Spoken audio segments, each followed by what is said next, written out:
കോടതി ഇതിപ്പോൾ അനേകം കള്ളക്കേസുകളുടെ കൂട്ടത്തിൽ ഒരു കള്ളക്കേസ്. ഈ കേസിൻ്റെ ഒരു പ്രത്യേകത മുസ്ലിം ലീഗ് നേതാവ് എനിക്കെതിരെ കൊടുത്തൊരു കേസാണ്. അല്ലാതെ പോലീസ് എനിക്കെതിരെ എടുത്ത കേസല്ല. ആ കേസിൽ പോലീസ് മുസ്ലിം ലീഗുമായിട്ട് ചേർന്ന്, സർക്കാർ മുസ്ലിം ലീഗുമായിട്ട് ചേർന്ന് ഒരു വ്യാജ കേസ് ഉണ്ടാക്കിയതാണ്. അപ്പോൾ അത് ഒരു തരത്തിലും നിലനിൽക്കുന്ന ഒരു കേസല്ല. ഈ കേസിൽ തന്നെ 2 പ്രാവശ്യം കുറ്റപത്രം സമർപ്പിക്കുമ്പോൾ കോടതി അത് തള്ളിയതാണ്. 2 തവണ കോടതി കുറ്റപത്രം മടക്കിയ ഒരു കേസാണ്. ഒരു സബ്സ്റ്റൻസും ഇല്ലാത്ത കേസാണ്. വ്യാജമായിട്ടുള്ള ആരോപണങ്ങളാണ്, രാഷ്ട്രീയ പ്രേരിതമായിട്ടുള്ള ആരോപണങ്ങളാണ്.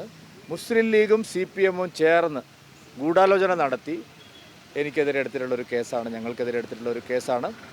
അപ്പോൾ അതിനെ ഞങ്ങൾ നിയമപരമായിട്ട് നേരിടും. കോടതിയുടെ മുമ്പിൽ സത്യം തെളിയിക്കാൻ ഞങ്ങൾക്ക് പൂർണ്ണമായിട്ടും സാധിക്കുമെന്നുള്ള വിശ്വാസമാണ് ഈ കേസിലുള്ളത്. അല്ല, ജാമ്യം ലഭിക്കാത്ത ഒരു കേസല്ല. എനിക്ക് മുമ്പ് ശ്രീമതി CK ജാനുവിന് ഈ കേസിൽ ജാമ്യം ലഭിച്ചിട്ടുണ്ട്. അപ്പോൾ ഞാൻ എൻ്റെ ജാമ്യം എടുക്കുന്നതിൽ കുറച്ച് സമയം വൈകിയത് കൊണ്ടാണ് ഇന്നിപ്പോൾ ജാമ്യം എടുത്തത്. തീർച്ചയായിട്ടും അതിൻ്റെ കോടതി നടപടികൾ, അതിൻ്റെ വാദപ്രതിവാദങ്ങൾ നിങ്ങൾക്കും മനസ്സിലാക്കാൻ സാധിക്കും.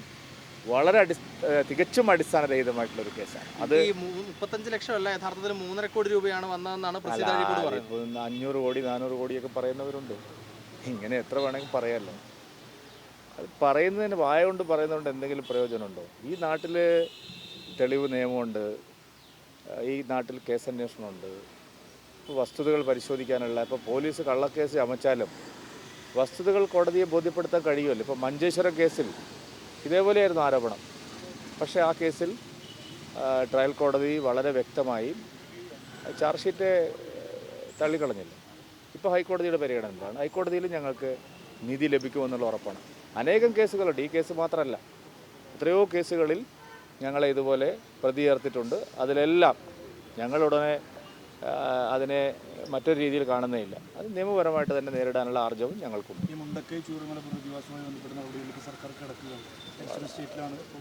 പൂർണ്ണമായിട്ടും പാളിയിരിക്കുകയാണ്. ഇത്രയും ദിവസം അവർ കേന്ദ്രത്തെ കുറ്റം പറഞ്ഞുകൊണ്ട് പുനരധിവാസത്തിൻ്റെ കാര്യത്തിൽ പലതരത്തിലുള്ള കള്ളപ്രചാരണങ്ങൾ നടത്തി.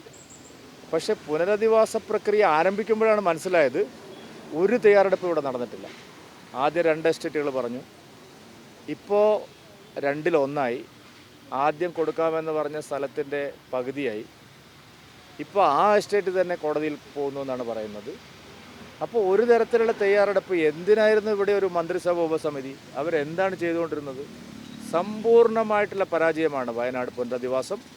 എല്ലാ അർത്ഥത്തിലും പാളിച്ചുകൊണ്ട് ബഹുമാനപ്പെട്ട കേരള ഹൈക്കോടതി ചോദിച്ചതുപോലെ ഈ കാശ് മുഴുവൻ കയ്യിലുണ്ടായിട്ടും എന്തുകൊണ്ടാണ് പുനരധിവസിപ്പിക്കാൻ നിങ്ങൾ മടിക്കുന്നത്? ഇപ്പം തന്നെ ഗുണഭോക്താക്കൾ പലരും മാറിയല്ലോ. നമ്മൾ ആദ്യം വിചാരിച്ചതുപോലെ 200 ജില്ലാണം വീടുകളും അതിനപ്പുറത്തേക്കുള്ള കാര്യങ്ങളൊക്കെ വരുമെന്നാണ് വിചാരിച്ചത്. ആൾക്കാർക്ക് വേണ്ട.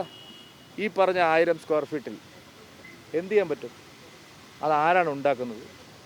ഇതെല്ലാം വളരെ അവ്യക്തമാണ് എല്ലാ കാര്യങ്ങളും. 30 ലക്ഷം രൂപ പുനരധിവാസത്തിന് സഹായിക്കാൻ തയ്യാറായി വന്നവർ ഒരു വീടിന് കൊടുക്കണമെന്നാണ് പറയുന്നത്. വീട് വേണ്ട എന്ന് പറഞ്ഞ് പോകുന്നവന് 15 ലക്ഷമാണ് കൊടുക്കുന്നത്. എന്ത് നീതിയാണ് ഇവർ നടപ്പാക്കുന്നത്? സമ്പൂർണ്ണമായിട്ട് പരാജയപ്പെട്ടിരിക്കുകയാണ് വയനാട് പുനരധിവാസം. ഇത്രയും ദിവസം കേന്ദ്രത്തിനെ പഴി പറഞ്ഞ് അവർ രക്ഷപ്പെടാൻ ശ്രമിച്ചു. പക്ഷേ അവർ രക്ഷപ്പെടില്ല. വളരെ വ്യക്തമാണ്, ഈ സർക്കാരിന് എല്ലാ ദുരന്തബാധിതരെയും പുനരധിവസിപ്പിക്കാനുള്ള ഒരു താല്പര്യവുമില്ല. ഈ ദുരന്തത്തിൽ നിന്ന് എങ്ങനെ തട്ടിപ്പ് നടത്താമെന്ന് മാത്രമാണ് പിണറായി വിജയൻ സർക്കാർ പരിശ്രമിച്ചിട്ടുള്ളത്. അതിൻ്റെ ദുരന്തമാണ് ഇപ്പോൾ ജനങ്ങൾ അനുഭവിക്കുന്നത്.